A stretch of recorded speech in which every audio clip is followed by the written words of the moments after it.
Okay, so let's start with a new story of Sherlock Holmes, an adventure story where we find Sherlock Holmes solving a very typical or a serious case, and he is little bit afraid also by handling this kind of case.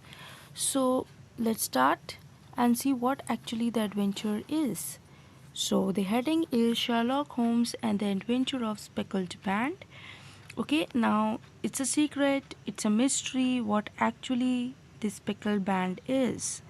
So, from the adventure of Sherlock Holmes by Sir Arthur Conan Doyle.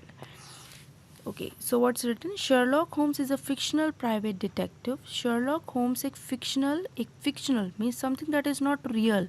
It is a part of an imagination. Private detective, so it's not a public detective. It does not have the services free of cost to anyone, but it pay for his services. So that's why it's a fictional private detective created by the British author. So who has created this? It's an imaginary character. So it maybe belong to one's imagination. So whose imagination is this? Sherlock Holmes is British author Sir Arthur Conan Doyle in 1887. So he has introduced this imagination into the written form by the you can say in the year 1887. So Holmes is a consulting detective. Why just put a comma over here? Because consulting means something that a detective to whom you can freely communicate, to whom to whom you can consult your minor problems, and this detective will lead you to trouble, will lead you to cope out, you lead you to just bring out from that trauma, from that tragedy. Okay, so in the stories, Ant is known for his proficiency with observations. So what it is written over here, let's see. uh, this Holmes is a consultant detective in the stories and is known for his proficiency. Means this character is so smart in observation, in forensic science, and logical reasoning, which he employs when investigating case. Which he employs means which he put into work, which he brought up. वो सारी जो उसकी observations हैं, जितनी भी इसके अंदर skills हैं, ठीक है, स्मार्टनेस है, so that he can handle any of the case as though he is a detective. So he has to handle the case very smartly. So जितनी भी उसके अंदर स्किल्स हैं वो क्या करती हैं, वो उसको इन्वेस्टिगेशन में मदद करती हैं, which he employs, which he carries, which he belongs, ठीक है, when investigating case for a wide variety of clients. Most of the stories about him are narrated by Holmes' friend. So it means that the narrator of most of the adventurous story of Sherlock Holmes was narrated by Holmes' friend and biographer Dr. Watson. Means Dr. Watson has narrated many of the Sherlock Holmes adventurous stories, who usually accompanied by Holmes. It means that he, and how could he able to demonstrate the whole story with very beautifully. I'm talking about Dr. Watson, because Dr. Watson usually accompanied, means he usually lived with Holmes during his investigations. He always with Holmes, and he wherever Holmes goes for investigations, sure, this Dr. Watson, the other character, also moves along with him and live with him at the address of 221B Baker Street, London. So, what it given that both of them, Dr. Watson and Sherlock Holmes, they both lives together, and the address of their accommodation, address of their inhabitation is 221B Baker Street, London. Okay, so it's an address of a main character. It's a wrong spelled. Okay, now move ahead. On glancing over my notes of 70 odd cases, so what he said that he has just glanced, he has the on view on the notes. He has a view on the notes of 70 odd cases in which I have during the last 8 years studied. Means I have. I here is Dr. Watson because he is the narrator and he has to narrate the story to the reader. So I is the first person and the first person is Dr. Watson. So on glancing over my notes, okay, so when I just make a view of my notes of 70 odd cases in which I have during the last 8 year studies जितने पिछले 8 सालों में मैंने उसको पढ़ा है. The method of my friend Sherlock Holmes I cannot recall जिसको मेरे दोस्त Sherlock Holmes ने हैंडल किया है 70 odd cases को पिछले 8 सालों में और उसको मैंने भी पढ़ा है because I am always along with Sherlock Holmes in all type of his adventurous cases. So I can recall any which present more singular feature. I cannot recall. He cannot be able to think any of his cases except this new case. He's talking about a new case, and this new case is something strange from the other cases. Why? Because it has some kind of singular features which make it differ from the other 70 odd cases. So that was associated with the well-known Surrey family of royalties of Stockmorton. Here, Stockmorton is the address where the royalist family lives. Okay, so the events in questions occurred in the early days of my association with Holmes. So the events in question, बहुत सारे सवाल जो थे वो sort out नहीं हो पाए थे जब हमने इस केस को हैंडल किया था. तो उसके कुछ शुरुआती दिनों में बहुत सारे क्वेश्चंस ऐसे थे that we cannot be able to get precisely to any of the answer. So when we are sharing rooms as bachelors in Baker Streets, so the events in question, बहुत सारे इवेंट्स क्वेश्चन में थे. Events means cases या कुछ भी आप बोल दो. Occurred in the early days of my association, वो मेरे मतलब मैं जब से साथ में रहने लगा हूँ शर्लॉक होम्स के. I am again telling the narrator is doctor Watson. So he said that events in questions, बहुत सारे इवेंट्स अभी भी सवाल बने हुए हैं. Occurred in the early days, जब से मैंने स्टार्ट किया है रहना शर्लॉक होम्स के साथ, और हम एक ही मतलब ये नहीं कि शर्लॉक होम्स का बहुत बड़ा वो घर है और उसमें डॉक्टर वॉटसन का अलग रूम है, शर्लॉक होम्स का अलग रूम है. नहीं, they both share a single room. वो लोग एक ही रूम में सोते हैं but they have different beds और something, but they lived in a single room in Baker Streets, London. Okay. So it was early April in the year 83 that I woke one morning to find Sherlock Holmes standing. Means now it was this Dr. Watson tell us the time, that it was the time of early April. It means April अभी अभी start हुआ है. Okay, और year कौन सा है, 83 है.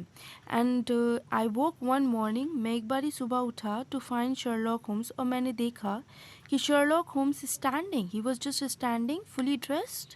वो बिल्कुल तैयार हैं, खड़े हुए हैं by the side of my bed. और मेरे बेड के सिराने यानी मेरे बेड के सर के पास वो जो है मैं सो रहा हूँ और वो मेरे पास खड़े हुए हैं, बिल्कुल फुली ड्रेस्ड हैं.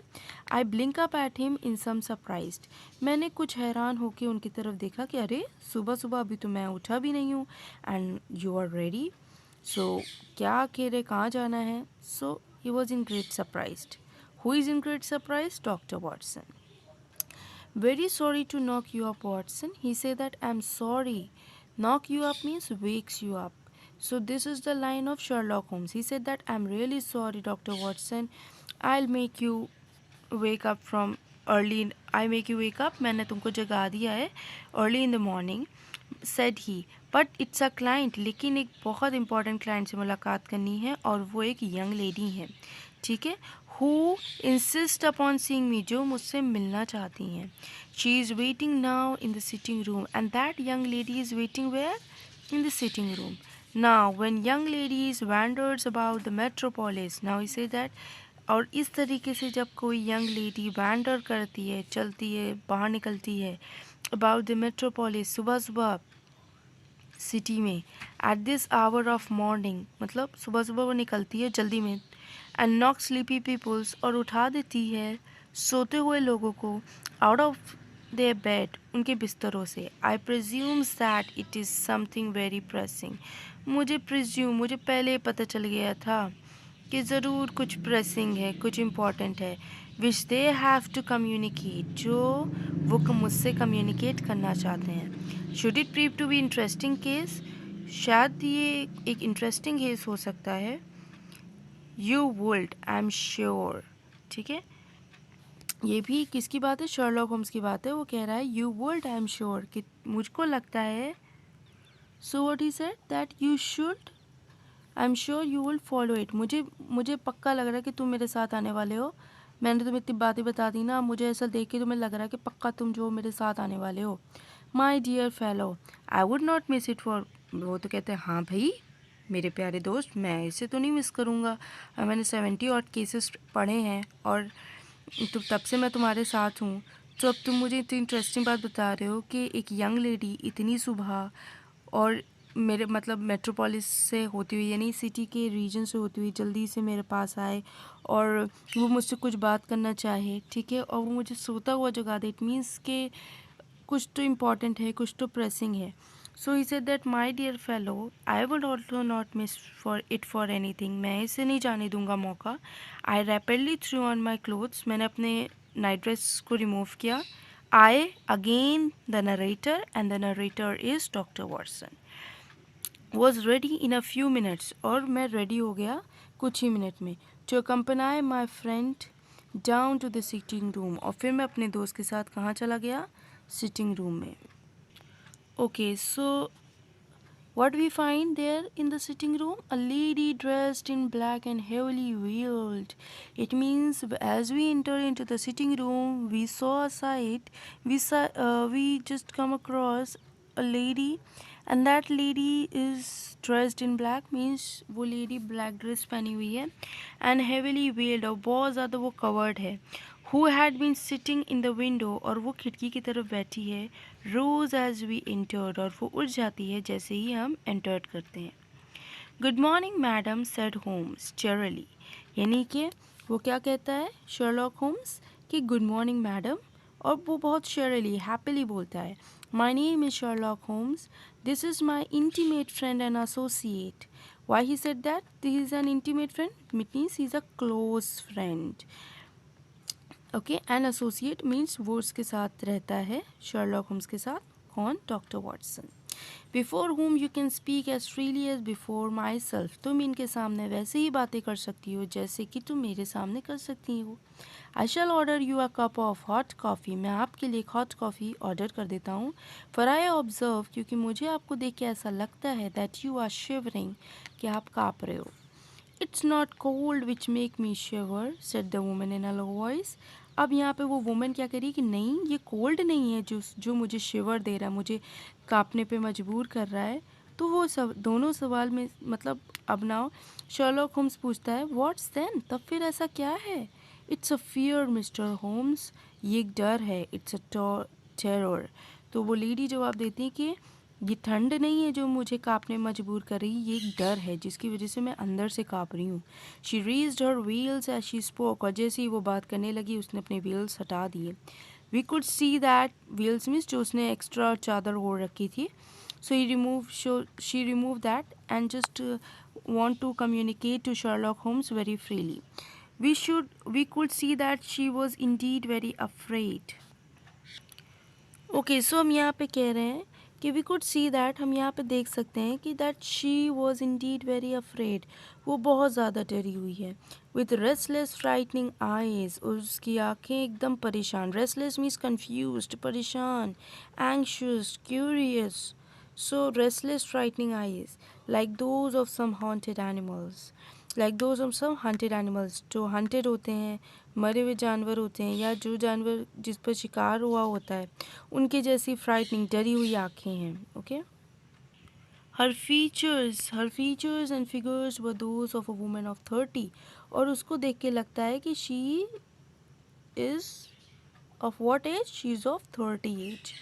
But her hairs was short, लेकिन उसके बाल छोटे हैं। विथ प्री मेच्योर ग्रे, और वो अब सफ़ेद हो रहे हैं। शी लुक हैगर्ड, और वो क्या है, बहुत ज़्यादा हैगर्ड है। She look haggards. So what you mean by haggard over here?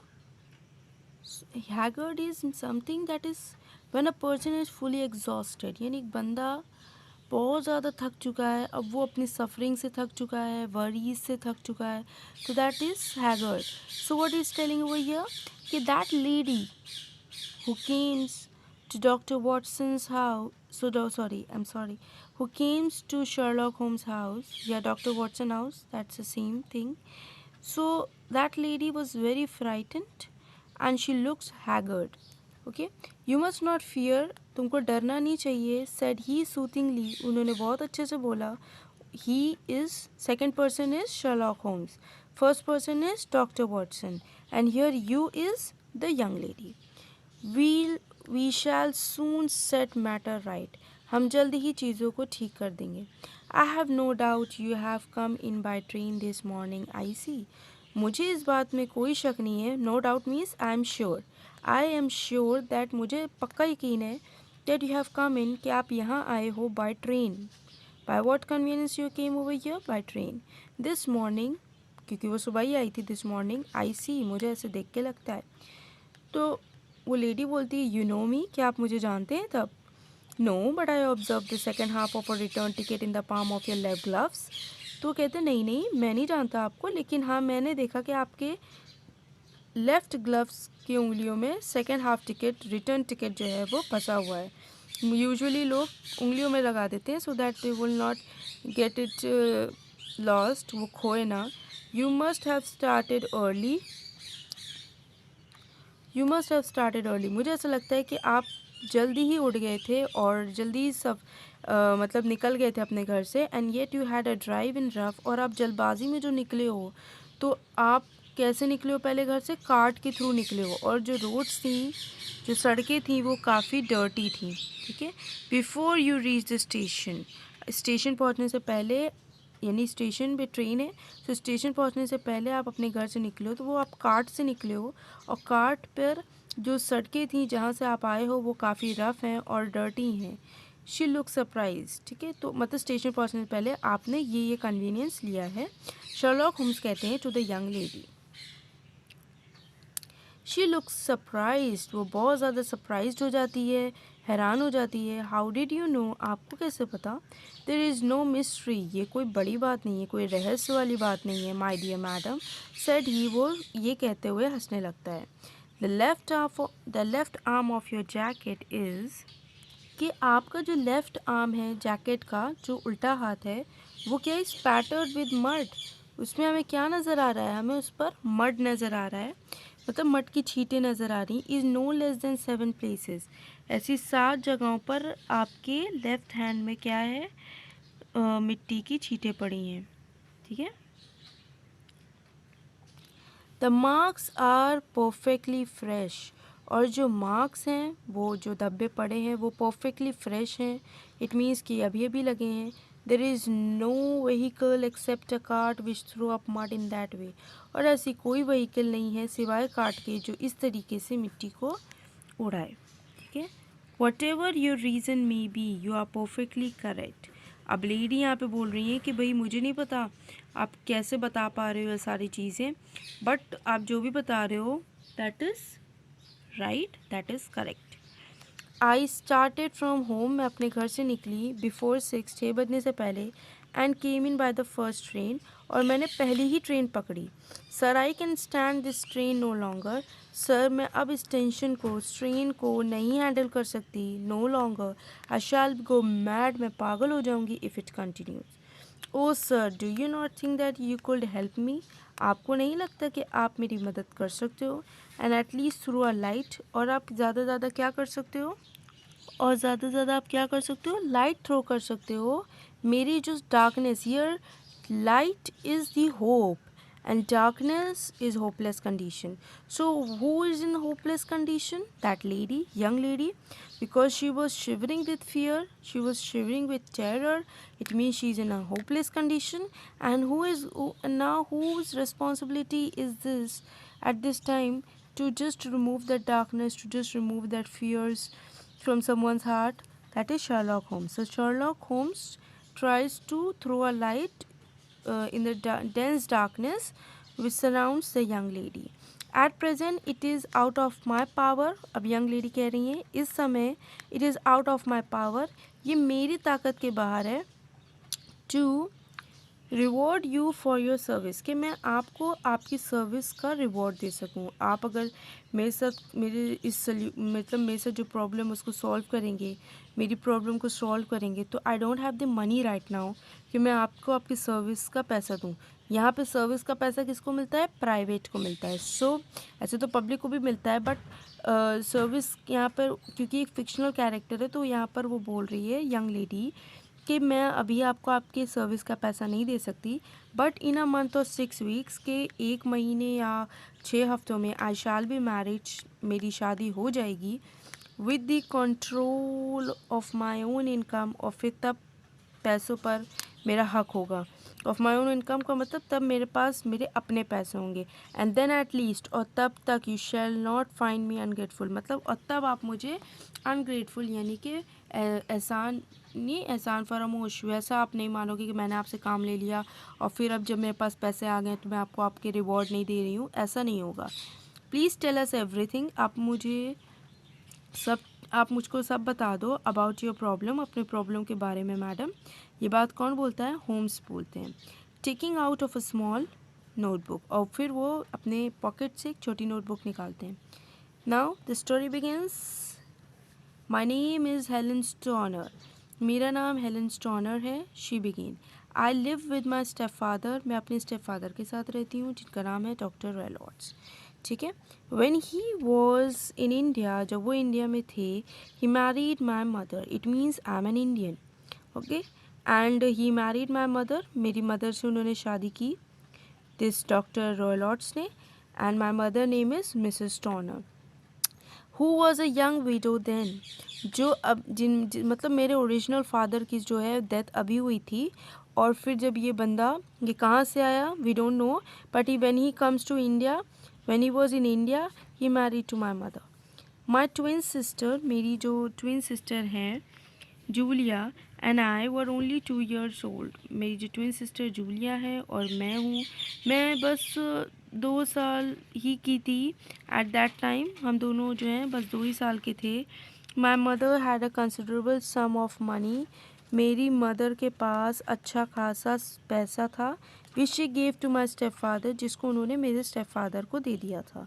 On the condition, किस कंडीशन पे? That a certain annual sum should be given to each of us, के एक सर्टेन, एक फिक्स एनुअल सम means साल भर में एक बार हमको, मुझको यानी जूलिया और मुझको हेलन स्टोनर को, मुझको यानी जूलिया और हेलन को उनकी माँ ने बोल रखा था कि सालाना जो है annual sum should be given to each of us, कि हम दोनों को मिलना चाहिए इफ़ वी मैरिड, हमारी शादी हो जाती है तो। माई mother died in a railway accident, मेरी मदर जो है वो एक रेलवे एक्सीडेंट में उनकी डेथ हो जाती है। Soon after our my mother died, यानी कि मेरी मॉम जो हैं उनकी डेथ हो जाती है रेलवे एक्सीडेंट में। Soon after our return to England, जब हम लोग रिटर्न, क्योंकि हम इंडिया से इंग्लैंड शिफ्ट हो जाते हैं, because my father belongs to England. So when he comes to India, he married to my mother, and now when we migrate to England, soon there is a tragedy and my mother died. We live with him at Stock Modern, हम उनके साथ कहाँ रहते हैं? Stock modern पे रहते हैं। The money in which my mother had left was enough for all of our wants, और जितना पैसा मेरी माँ छोड़ के गई हैं, considerable sum of money, वो इतना इनफ है कि वो हमारे सारी wants, ज़रूरतों को पूरा कर सकता है। And there seemed to be no obstacle to our happiness, और इससे हमारी खुशी में कोई कमी नहीं आएगी, हम खुश रहेंगे क्योंकि हमारी सारी ज़रूरतें पूरी होती रहेंगी। सो इतना पैसा उसकी मॉम ने उसके लिए रखा हुआ है। But a terrible change came over, लेकिन एक बहुत भयानक चेंज आता है डॉक्टर रेलॉर्ड्स में इस वक्त। ये कह रही हैं कि लेकिन अभी क्या हो रहा है कि डॉक्टर रेलॉर्ड्स जो मेरे स्टेप फादर हैं उनमें ना एक बहुत बड़ा चेंज आ गया है, एक टेरेबल, एक बहुत भयानक चेंज आ गया है। ही क्वार्रल्ड विद द नेबर्स, वो अपने पड़ोसियों से बहस करते हैं। And shut himself up in the house, और अपने आप को उन्होंने घर में बंद रखा है। He has a violent temper, उनका गुस्सा ऐसा है कि वो किसी को भी मार डाल सकते हैं। And great strength to match, that is the same thing. Peoples are terrified of him, लोग उनसे अब डरने लगे हैं। ही हैज़ नो फ्रेंड्स, उनके कोई दोस्त नहीं है, कुछ एक्सेप्ट सम वैंडरिंग जिप्सीज, यानी कुछ वैंडर्ड फालतू जिप्सीज मीन्स आवारा दोस्तों के अलावा जो खुद भी कोई काम नहीं करते हैं। वैसे ही वो जो है वो सब मेरे फादर स्टेप फादर के फ्रेंड्स हैं। ही अलाउज देम, वो उनको अलाउ करते हैं। He is the step father doctor Roylotts, उन्होंने अलाउ कर रखा है इन लोगों को, वैंटरिंग जिप्सीज को, कि वो यहाँ आए, हमारे घर आते जाते रहें। ही has a friend who send him animals, उनके एक और दोस्त भी है जिसने उनको एनिमल भेजा, लाइक चीता and बबून। They wander freely over the ground, और ये दो जानवर चीता और बबून ये वैंडर करते हैं, मतलब खुले छोड़ दिए जाते हैं और ये आराम से टहल घूम रहे होते हैं मेरे घर में। Julia and I led a miserable life, मतलब अब मैं और मेरी बहन मेरी माँ के डेथ के बाद अच्छी ज़िंदगी नहीं जी पा रहे हैं, बहुत ही मिजरेबल लाइफ जी रहे हैं, डरी हुई, सहमी हुई, बेकार, हमारी नीड्स नहीं पूरी हो रही हैं।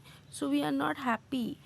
We did all the house work as no servant stayed for long, अब क्योंकि कोई भी servant because of the fear of cheetah and baboon नहीं टिकेगा, so we have to do all the household works. ठीक है। Julia was only 30 when she died 2 years ago, 2 साल पहले ही जूलिया की डेथ हो चुकी है। और जिस समय जूलिया की डेथ हुई, what age she was of 30 year age. She was engage to be married to an army major, और वो इंगेज थी, उसके मंगेतर कौन था, आर्मी मेजर था, और अब उससे उसकी शादी होने वाली थी। But now unfortunately she is no more. My step father did not object to the engagement, मेरे स्टेप फादर को इस इंगेजमेंट से कोई ऑब्जेक्शन नहीं था।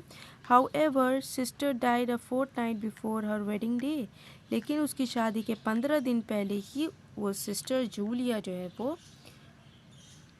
डाई हो जाती है। Only one part of a house is inhabited, यानी हमारे घर का सिर्फ एक ही हिस्सा, हम एक ही, मतलब इतना बड़ा घर है हमारा स्टॉक मॉर्डन में, लेकिन हम लोग सिर्फ एक ही हिस्से में रहते हैं।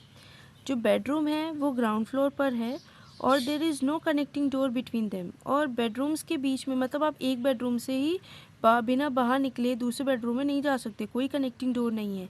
और ये सारे डोर जो होते हैं वो एक सेम कॉरिडोर में ओपन होते हैं, जैसे कि हमारी क्लासरूम्स वगैरह होती हैं, सब क्लासरूम्स में एक ही डोर होता है, वो सब एक ही कॉरिडोर के तरफ ओपन होती हैं। वन नाइट जूलिया आस्क्स मी, एक बार रात की बात है ये, जूलिया मुझसे कहती है, if I had ever heard any one whistle in the middle of the night, क्या तुमने सुना है कि रात के बीच में जब आधी रात हो जाती है, तब मतलब रात आधी गुजर चुकी होती है, तो क्या कोई इंसान विसल बजाता है, सीटी बजाता है, एंड देन अ क्लैंकिंग साउंड, और एक मेटल के पीटने की आवाज़ आती है। आई टोल्ड हर, मैंने उसको बोला, I did not hear anything, मैंने तो कुछ नहीं सुना। ठीक है, I did not hear anything. We thought it must have been the gypsies, हमको लगा कि शायद ये वही आवारा लोग होंगे जिनके पास कोई काम नहीं है, वो कुछ भी कर सकते हैं क्योंकि उनके पास कोई एम नहीं है, तो ये उनका काम हो सकता है। We always lock our bedrooms, हम हमेशा अपने बेडरूम के दरवाजे को लॉक रखते हैं रात में, तो बाहर से दरवाजे से आने का तो किसी का कोई सीन नहीं है। वी वर अफ्रेड ऑफ चीता, क्योंकि हमको चीते और बबून से डर लगता है। That particular night was a wild stormy one, और वो रात, जिस रात मेरी सिस्टर ने बताया कि उसको एक विसल सुनने की आवाज़ आती है, एक क्लैंगिंग साउंड आता है, वो रात काफ़ी वाइल्ड थी, भयानक थी। I could not go to sleep, मैं सो नहीं पाई। ठीक है। Suddenly I heard my sister screams, और अचानक ही मैंने अपने सिस्टर के चीखने की आवाज़ सुनी। I rushed out into the corridor, मैं कॉरिडोर की तरफ भागी। I heard a low whistle, मतलब उसे भी वही धीमी धीमी विसल की आवाज़ सुनाई दी। ठीक है। अब यहाँ पर हम क्या करेंगे, I will make the another part of this video in which we'll discuss what happened to Julia, why she screamed, and what is the reason to give all such details by Helen Stoner to Sherlock Holmes. क्या ज़रूरत थी Helen stoner को इतनी details देने की, क्या actually वो terror था जिसकी वजह से हेलन स्टोनर बहुत ज़्यादा डरी हुई थी, शी इज़ जस्ट शिवरिंग, और क्या हो गया था उसकी बहन के साथ, because the room was locked, no there is no possibility कि बबून और चीता जो हैं वो एंटर कर पाएंगे, but actually what happened in that late midnight that leads to Julia screaming. Okay,